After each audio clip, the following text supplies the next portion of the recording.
Hello and welcome to another episode of Unboxing with Paul. And today we are reviewing the iPhone 14 Pro Max.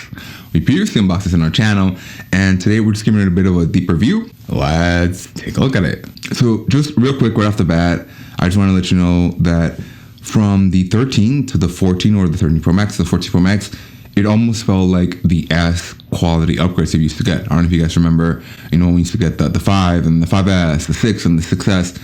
It's something similar along those lines, as in it's the exact same chassis, the exact same thing, and just a couple of internals were upgraded. And what I mean by that, the fact that the iPhone 13 will fit into iPhone 14 cases and vice versa, that the iPhone 14 cases will fit into iPhone 13 stuff, it's just crazy to me because, again, it's the exact same chassis, it's the exact same form factor, and the exact same size. And we all know that Apple loves to change and love to redesign their devices just so they can sell you something new.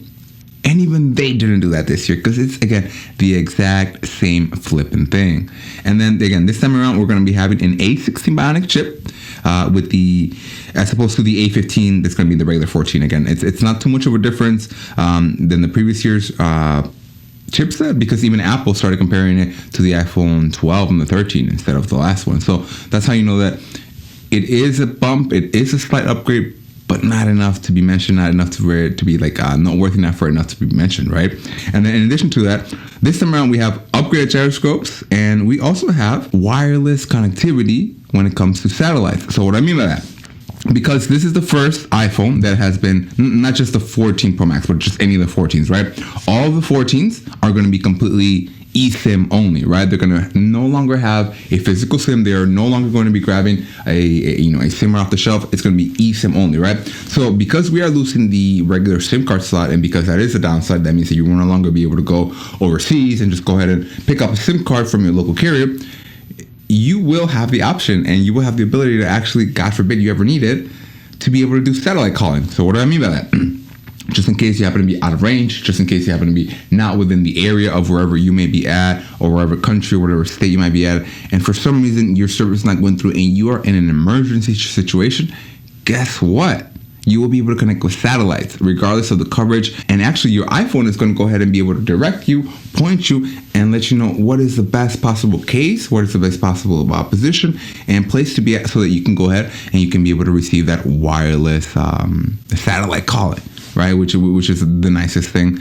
And again, God forbid you ever need it, but just in case you do, it's there, right? And it's one of the slight quality of life upgrades that we're getting in the iPhone 14 versus the 13. Again, it's not too much. Literally, I believe it's like 6 or 7 things that are different on the 14 versus the 13. Let's continue with them. Earlier today, I mentioned upgraded gyroscopes, right? So what do I mean by that? God forbid, again, these are some weird scenarios and some crazy scenarios that I really hope that you don't ever need. But we have upgraded gyroscopes, right? So I know a couple of, I think it was with the Apple Watch 6 or 7, they started introducing crash detection or fall detection, where if it drops if it drops more than 3 feet, in 1 second or something crazy like that, it's going to go ahead and it's going to think that you fell, and it's going to go ahead and contact emergency services for you if you're not able to confirm whether you fell or not and whether you're okay or not. Something similar happened here. So it has crash detection, right? So again, God forbid, and I keep saying that because these are functions that you never hope to have to use, because this is one of those crazy fringe scenarios where I really hope you don't have to use it, right? Where, God forbid, you need them, they're there, but I really hope you don't have to use them, because it would really, really, really suck if you were stranded in the middle of nowhere, you needed satellite, or that you did indeed crash, that you were involved in a vehicle motor accident. Those aren't fun. They're scary, they hurt. So this time around with our iPhone 14 Pro Max, we're going to be having a 6.7 inch display with an ever so slightly smaller bezels, a bit of a higher resolution, which is not really noticeable to naked eye, I'll be candid with you guys, especially that 2000 nits brightness, where it's going to be really useful in the middle of the day where the sun is just outshining. Today, I came out, I used my iPhone 13 and it was great, it was fine, but then I pulled this out just to take a look at it, just to check something else, and you know what, it was a lot nicer, it was a lot better, and I was like, well, I guess nits do make a difference, and I obviously they do make a difference, but I feel that sometimes that's one of those specs that we tend to overlook, especially as everyday consumers, especially not, especially me or you, if you're not like a techie, if you're not focused on stuff like that. That's one of those things where you're like, nits, it hurts, that's not really something that matters to me, until it does. right? Oh, and more important than that, our screen is going to be 120 hertz. So that's going to allow you to play your video games at 120 frames per second.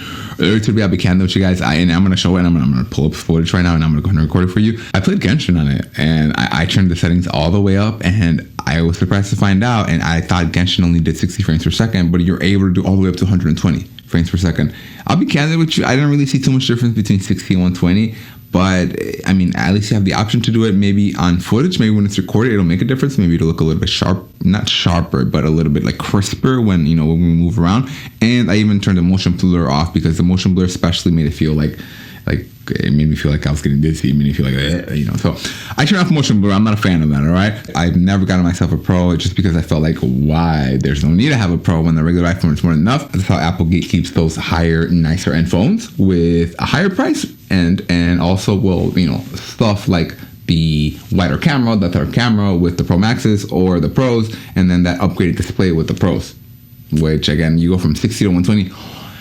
It's a huge jump. Like this thing makes it to where now wherever I pick up my iPhone 13, like I'm like, this is like it's a little cheap. It's, you know, like it's a little basic versus this other one. And I guess, you know, that's why Apple is such a big, not only manufacturer, but also just a technology company, because they've nailed it down. They got their design language down, and they know exactly what they're doing. And I mean, we all fall for it year after year. Even if you don't buy a brand new iPhone every year, when the Pros come out, when the Max come out, you're like, yeah, that's a much nicer phone than the regular 12, 13, 14, 15, whatever might be coming out that year.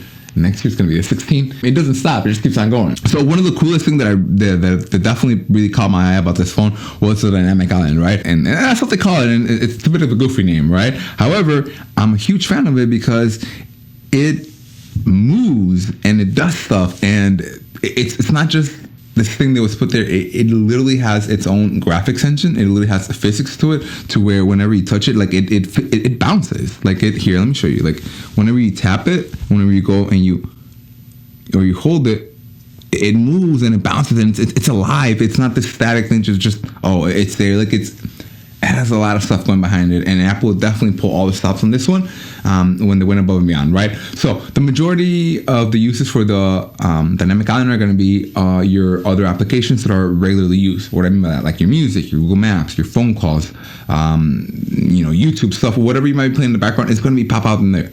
Right now, as I'm playing music, it's going to have the album cover, the album art on it, so that you can see it and you can go ahead and you can enjoy it, and you can give yourself an idea of what you're playing. So it's a pretty cool, nifty feature. You know, it's definitely one of those nicer ones that we, you know, that I've seen in a long time. You know, it's not completely cut out. You know, you still do have a bit of a notch, a pill, dynamic, whatever you want to call, you know, whatever you want to describe it as, but it's called technically the dynamic display.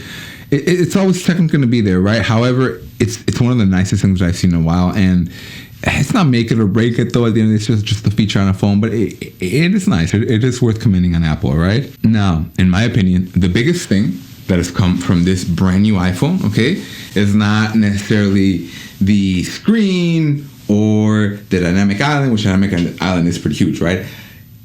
Or even the 120 hertz, because we had that on the 13 Pro Max, right? It's not something revolutionary, right? And we've had that on other phones. What is revolutionary, and not in a general sense, because Samsung has had 8K, I think, since the Samsung Galaxy S20. They've been having 8K for a long time, all right?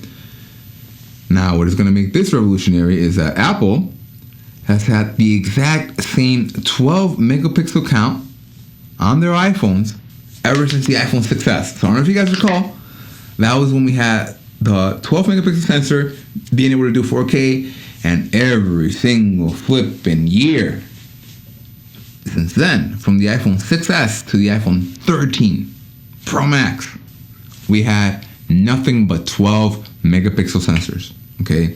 This time around, this is the first year. This is for the flipping first time. And I know the iPhone 15 came out, but for this, I'm mentioning for the 14, we had an increase in resolution. Like, holy cow! Like, I don't know. Like, again, people don't understand. This is huge. Okay, we have gone from 12 to 48 megapixels on the main lens on the iPhone 14 Pro Max and the iPhone 14 Pro. Okay.